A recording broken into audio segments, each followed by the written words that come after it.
To my channel कीटोजोलॉजी। हमने अपनी last videos में स्पर्मेटोजेनेसिस और ओजेनेसिस के बारे में पढ़ा और हमने लास्ट वीडियो में आपको बताया था कि हम अगले वीडियो में एग के बारे में पढ़ेंगे। एग एक डिप्लॉयड स्ट्रक्चर होता है, इसलिए हम पहले गैमेटोजेनेसिस के बाद यानी कि एग और स्पर्म फॉर्म होने के बाद पहले फर्टिलाइजेशन पढ़ लेते हैं, तब स्पर्म के बारे में पढ़ेंगे। आइए फर्टिलाइजेशन के बारे में पढ़ते हैं। फर्टिलाइजेशन क्या है? Fusion of haploid mail sperm. Haploid mail sperm का फ्यूजन फीमेल ओवा से जब होता है तो एक डिप्लॉयड स्ट्रक्चर फॉर्म करता है जिसको हम जाइगोट कहते हैं। यानी कि मेल स्पर्म हैप्लॉइड होता है और फीमेल ओवा भी हैप्लॉइड होता है। दो हैप्लॉइड सेल्स के फॉर्मेशन के फ्यूजन के बाद डिप्लॉयड जाइगोट का बनना क्या कहलाता है? फर्टिलाइजेशन। फर्टिलाइजेशन टर्म सबसे पहले ऑब्जर्व किया था अरिस्टोटल ने। एनिमल्स में अरिस्टोटल ने ऑब्जर्व किया था सबसे पहले, और प्लांट्स में नवासिन ने ऑब्जर्व किया था। मैकेनिज्म ऑफ फर्टिलाइजेशन को हम तीन हेडिंग्स में पढ़ सकते हैं। First, arrival of sperm.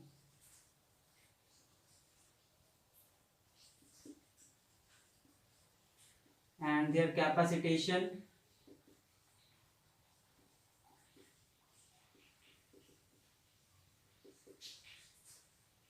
Second है entry of sperm,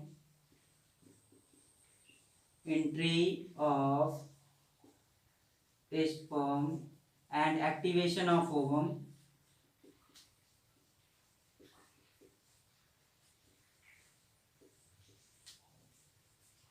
and third one is fusion of male and female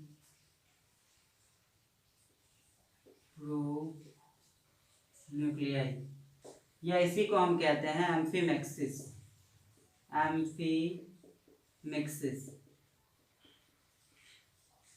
अब इसको हम एक एक करके स्टेप वाइज देखेंगे कि ये किस तरह से प्रोसेस कंप्लीट होती है।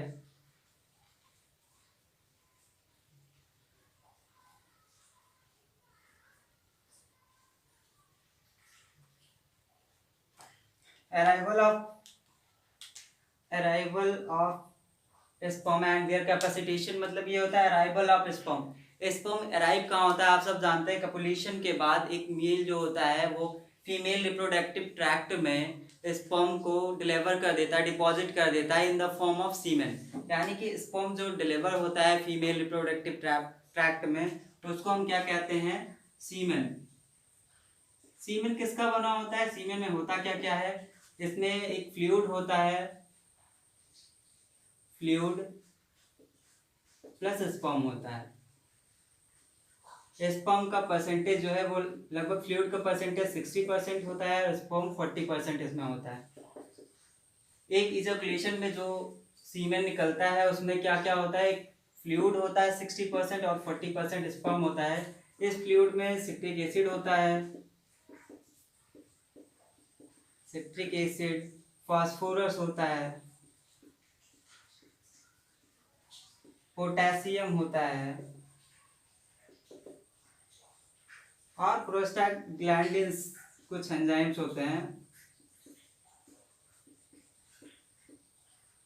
इस तरह से कई सारे मटेरियल्स होते हैं फ्लूइड्स में जो कि स्पर्म को प्रोटेक्ट करते हैं और उसको न्यूट्रिशन प्रोवाइड करते हैं। तो ये सीमेन जब उसमें फीमेल रिप्रोडक्टिव ट्रैक्ट में डिपॉजिट हो जाता है तो इस तरह से ये क्या हुआ? Arrival of sperm and their capacitation. अब अराइवल स्पर्म का हो गया फीमेल रिप्रोडक्टिव ट्रैक्ट में, अब क्या होगा? उसका कैपेसिटेशन होगा, उसकी कैपेसिटी बढ़ेगी। ये एक टेल्ड स्ट्रक्चर होता है, स्पर्म एक टेल्ड स्ट्रक्चर होता है और ये मोटाइल होता है। ये जब फीमेल रिप्रोडक्टिव ट्रैक्ट में पहुंचेगा तो फिर ये जेंटल मूवमेंट होती है इसकी। जेंटल मूवमेंट को बढ़ाने के लिए क्या होगा? जब ये फीमेल रिप्रोडक्टिव ट्रैक्ट में आएंगे तो यहाँ पर कैल्शियम आयन जो कि फैलोपियन ट्यूब्स के वॉल से सिक्रेट होते हैं, कुछ फ्लूइड उसमें कैल्शियम आयन होता है, वो कैल्शियम आयन क्या करेंगे? कैल्शियम आयन इसके अंदर आ जाएंगे, स्पर्म के अंदर एंट्री करेंगे और इसको क्या करेंगे? इसके मूवमेंट को बढ़ाएंगे। इसकी मूवमेंट जब बढ़ जाएगी तो इसका जो जेंटल मूवमेंट है वो विप लाइक मूवमेंट हो जाएगा, विप लाइक, और इसका मूवमेंट थोड़ा फास्ट हो जाएगा। इस फास्ट मूवमेंट का रीजन क्या है? उसमें कैल्शियम आयन का अंदर जाना है, स्पर्म के अंदर कैल्शियम आयन का अंदर जाना ही इस स्वीप लाइक मूवमेंट के लिए जिम्मेदार होता है और इस तरह से स्पर्म की कैपेसिटी बढ़ जाती है। इसी को हम क्या कहेंगे, arrival of sperm and their capacitation. हम आते हैं नेक्स्ट पॉइंट पे, entry of sperm and activation of ovum. अब क्या होगा जब स्पर्म एंट्री करेगा, अब यहाँ पे प्रोस्टाग्लैंडिन्स का जो काम है वो सर्विक्स में म्यूकस प्लग होता है, म्यूकस प्लग। सर्विक्स में म्यूकस प्लग को क्या करेगा, प्रोस्टाग्लैंडिन्स उस म्यूकस प्लग को हटाएगा, जिससे कि जो स्पर्म है वो एंडोमेट्रियम में एंट्री करे या यूट्रस में एंट्री करे। अब जब यूट्रस में वो एंट्री करेगा तो फिर क्या करेगा, वहां पर पहले से ही ओवम है जो कि मियोसिस सेकेंड के मेटाफेज में अटका हुआ है, यानी कि वो जब वो जेनेसिस के प्रोसेस में मेटाफेज की प्रोसेस होती है, मेटाफेज थोड़ा एमपीएफ की वजह से एनलार्ज होता है, वहां पे उसका ओवम का डेवलपमेंट रुक गया होता है। तो जब एंट्री होगी स्पर्म की इसमें यूट्रस में, तो एक्टिवेशन ऑफ ओवम होगा, सेकेंड हेडिंग आएगी यहाँ पर, activation of ovum. Activation of ovum में क्या होगा, एक ओवम का स्ट्रक्चर हम पहले देख लेते हैं थोड़ा सा। ये फीमेल ओवा का न्यूक्लियस है, इसके बाहर एक लेयर होती है जिसको हम कहेंगे पेरीवाइड लाइन मेम्ब्रेन, और इसके बाहर भी एक लेयर होती है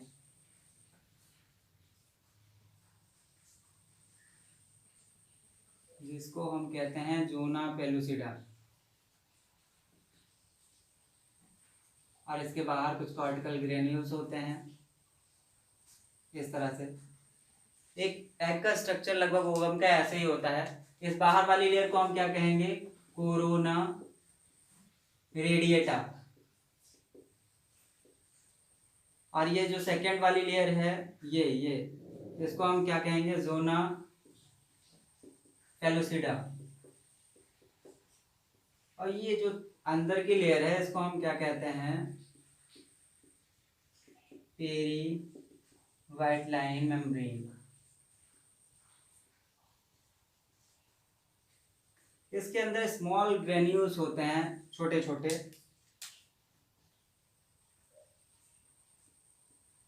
इस तरह से ओवम में, इसको हम कहेंगे कॉर्टिकल ग्रेन्यूल्स।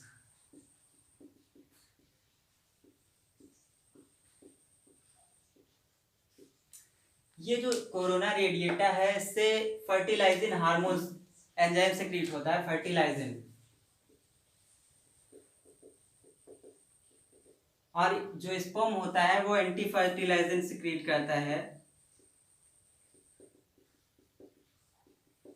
ये दोनों जब सिक्रीट होंगे तो क्या होगा, स्पर्म जो है एग की तरफ बहुत तेजी के साथ मूव करेगा और यहाँ पर आके इसकी वॉल पे अधेयर हो जाएगा, यानी कि चिपक जाएगा due to the fertilising and anti fertilising. इनका ये method lock and key enzyme की, अगर आपने वो पढ़ा होगा एंजाइम का फंक्शन, तो लॉक एंड की मॉडल पढ़ा होगा। इसी मेथड से ये आके इससे चिपकते हैं, या आप कह सकते हैं कि एंटीजन एंटीबॉडी रिएक्शन के जरिए इस पे क्या होगा, अधेयर हो जाएगा एक स्पर्म। तो entry of sperm and activation of ovum में जब स्पर्म आके यहाँ यूट्रस में इसके साथ इसकी वॉल पे यहाँ पे अधेयर होगा,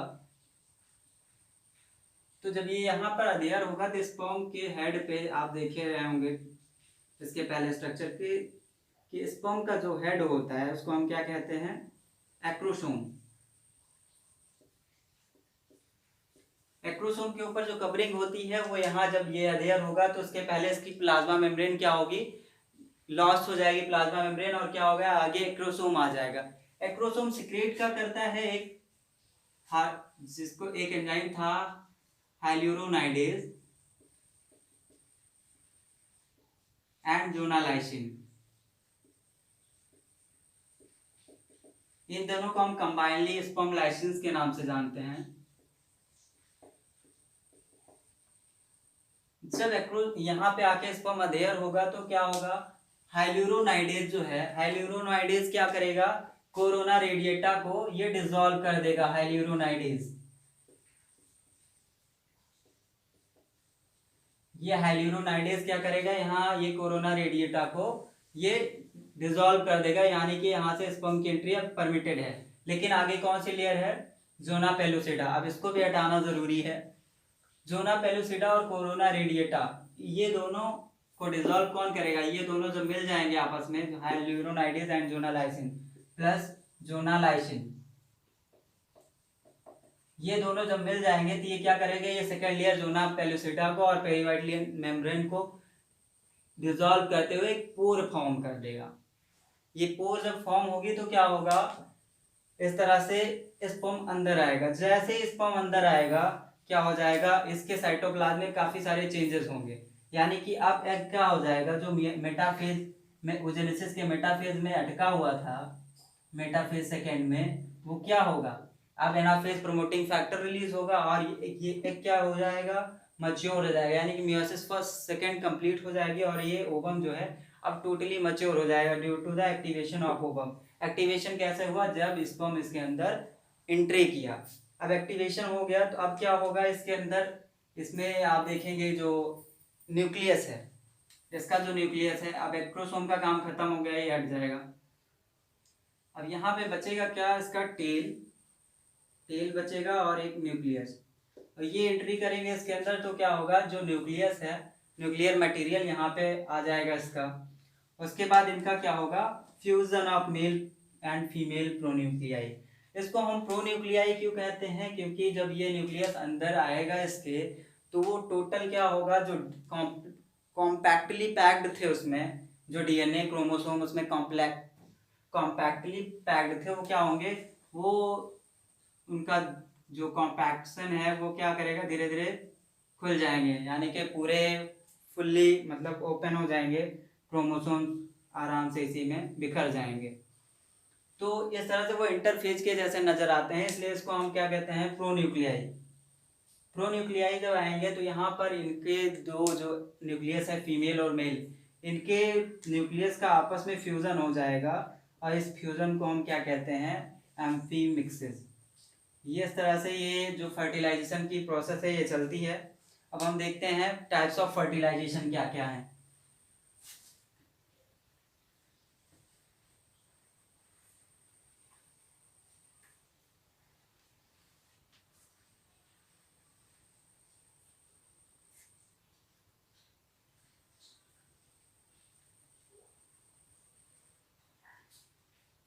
टाइप्स ऑफ फर्टिलाइजेशन हम देखते हैं।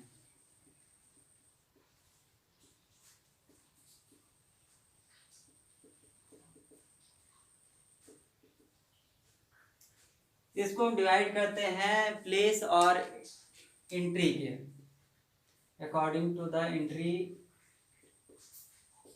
And place. इस बेस पे हम क्या करते हैं, फर्टिलाइजेशन को मेनली दो पार्ट में डिवाइड किया गया है।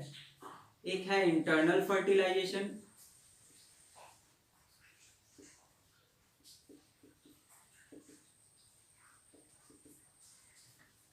second one is external fertilization.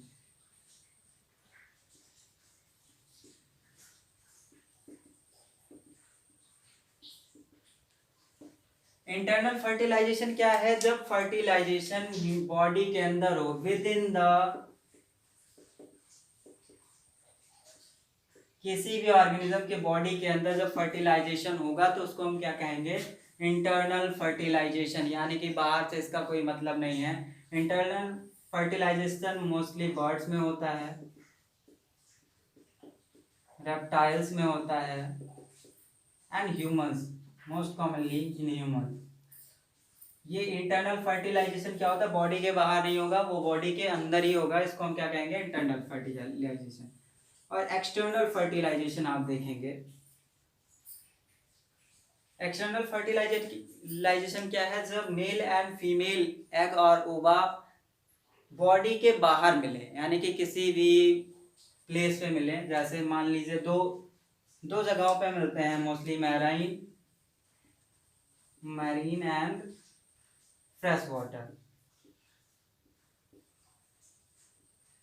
Fresh water animals जो होते हैं वो अपना एग रिलीज कर देती है फीमेल वाटर में, और at the same time male को पता होता है कि उसी टाइम पे उसको स्पर्म भी रिलीज करना है। तो इन दोनों के पास फ्रेश वाटर एनिमल्स का जो अगर ओवा रिलीज किया गया है तो उस मीडियम में, फ्रेश वाटर में ज़्यादा देर वो जिंदा नहीं रहेगा एग। अगर स्पर्म तुरंत नहीं रिलीज किया जाएगा तो कुछ देर बाद वो सब ओवा डिजनरेट हो जाएंगे।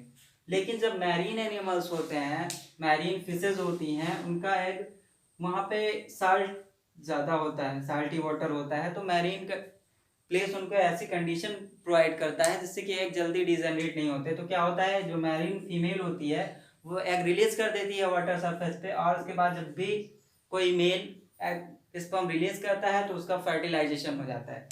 तो जब फर्टिलाइजेशन बॉडी के बाहर किसी भी प्लेस पे हो, उसको हम क्या कहेंगे, एक्सटर्नल फर्टिलाइजेशन। इसको हम यूरोडेल्स में मोस्टली देखेंगे, फिशेज में देखेंगे। ठीक, ये तो मेन दो टाइप थे। इसके साथ दो टाइप के और हम पढ़ते हैं, आपने पढ़ा भी होगा कहीं, क्रॉस फर्टिलाइजेशन,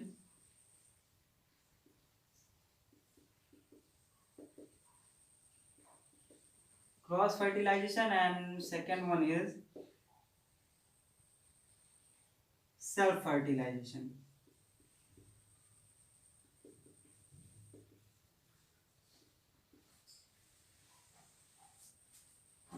सेल्फ फर्टिलाइजेशन क्या है? सेल्फ मतलब जहां खुद में ही दो मतलब अलग अलग तरह के गैमीट्स फॉर्म हो। जैसे आपने टीनिया में देखा होगा लास्ट ईयर, वैसे फर्स्ट ईयर में टीनिया में दो तरह के प्रोग्लॉटिड्स थे, एक मैच्योर प्रोग्लॉटिड्स, एक ग्रेविड प्रोग्लॉटिड था।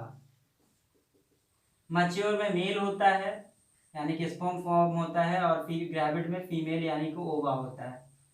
यहाँ मेल के बजाय हम लिख देते हैं स्पर्म। स्पर्म और ओवा जब मिलते हैं, वो एक ही एनिमल की बॉडी पे दो अलग अलग होता है। मतलब नेक की साइड में मैच्योर प्रोग्लॉटिड्स होता है, बैक की तरफ ग्रेविड प्रोग्लॉटिड होता है। तो ऊपर वाले ही सेगमेंट से नीचे वाले सेगमेंट में क्या होता है, फर्टिलाइजेशन प्रोसेस चलती है। इसलिए हम इसको क्या कहेंगे, इसको हम कहेंगे सेल्फ फर्टिलाइजेशन, यानी खुद की बॉडी में ही फर्टिलाइजेशन हो रहा है, उसको हम क्या कहेंगे, सेल्फ फर्टिलाइजेशन। ऐसा हम टीनिया में देखते हैं, टीनिया सोलियम में। और ये दूसरा है क्रॉस फर्टिलाइजेशन। जब मेल और फीमेल गैमेट दो अलग अलग इंडिविजुअल से आते हैं तो उसको हम क्या कहते हैं, क्रॉस फर्टिलाइजेशन। यानी कि मेल अलग हो, फीमेल अलग हो, और उसके बाद उनका मीटिंग हो, उनकी मीटिंग हो, उसके बाद फिर उनके बीच फर्टिलाइजेशन होगा। तो इस तरह के फर्टिलाइजेशन को हम क्या कहेंगे, क्रॉस फर्टिलाइजेशन। दो तरह के और फर्टिलाइजेशन हैं जो मोस्टली हम देखते हैं।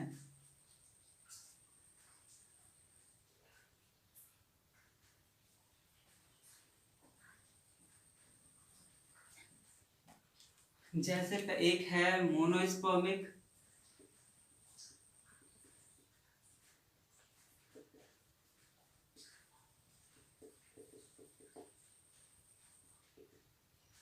And second one is पॉलीस्पर्मिक।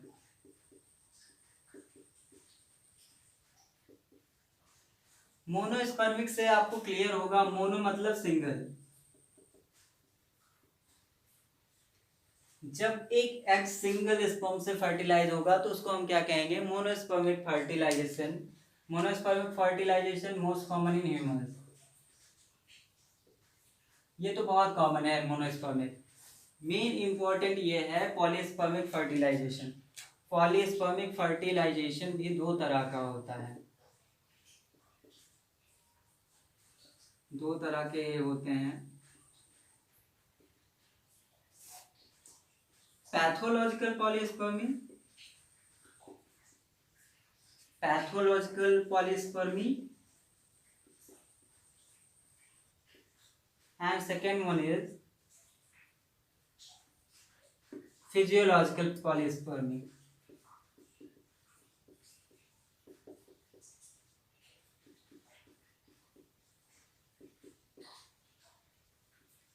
यहाँ आप देख रहे होंगे पॉली, पॉली मतलब होता है मेनी, मेनी स्पर्म्स, यानी कई सारे स्पर्म्स जब फर्टिलाइजेशन में पार्टिसिपेट करते हैं तो इसको हम क्या कहेंगे, पॉलीस्पर्मिक फर्टिलाइजेशन।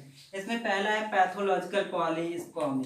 पैथोलॉजिकल पॉलीस्पर्मी मतलब किसी एक्सीडेंटल कॉज की वजह से जब पॉलीस्पर्मी होता है, यानी कि कई सारे स्पर्म एग में हो जाता है, एग में चले जाते हैं, उनको हम क्या कहेंगे, पैथोलॉजिकल पॉलीस्पर्मी। ये मोस्टली मोनोस्पर्मिक फर्टिलाइजेशन वाले ही एनिमल होते हैं जिनमें किसी कॉजल एजेंट की वजह से, किसी दवा के इफेक्ट से या किसी एक्सीडेंटल कॉज की वजह से उनमें क्या होता है, एक से अधिक स्पर्म एंट्री कर जाता है ओवा में, तो उसको हम क्या कहेंगे, पैथोलॉजिकल पॉलीस्पर्मी। ऐसे केस में जो जाइगोट डेवलप होता है वो जाइगोट सर्वाइव नहीं करते हैं, zygote doesn't survive.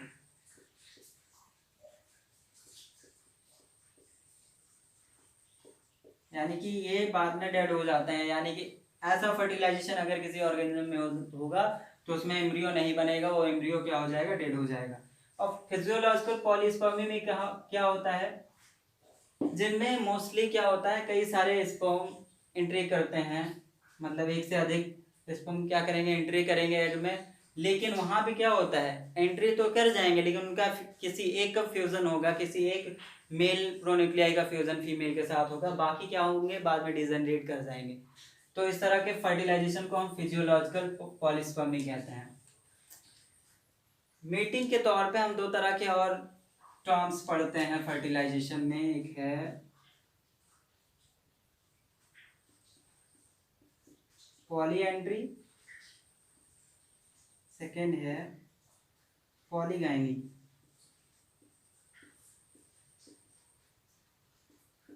Polyandry, poly देखेंगे आप, पॉली में भी मेनी है, एंड्री में क्या है, एंड्रोशियम से लेके है, तो यानी कि यहाँ पर एक female, one female mates with many males, यानी कि जब एक फीमेल कई सारे मेल से मीट करती है तो इसको हम क्या कहेंगे, पॉलीएंड्री। ऐसा बहुत नॉर्मली होता है, एक फीमेल कई सारे मेल से मीट करती है तो उसको हम क्या कहेंगे, पॉलीएंड्री। और पॉलीगाइनी क्या है, जब एक वन मेल mates with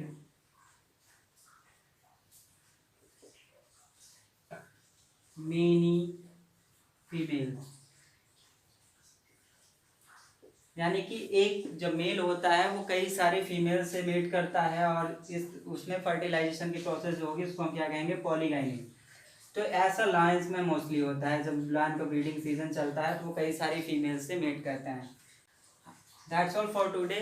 अब मैं अपनी नेक्स्ट वीडियो में आपको एग के बारे में बात करेंगे, क्योंकि फर्टिलाइजेशन की प्रोसेस कंप्लीट होने के बाद जो बनेगा जाइगोट, डिप्लॉयड जाइगोट, उसी को हम क्या कहते हैं, एग।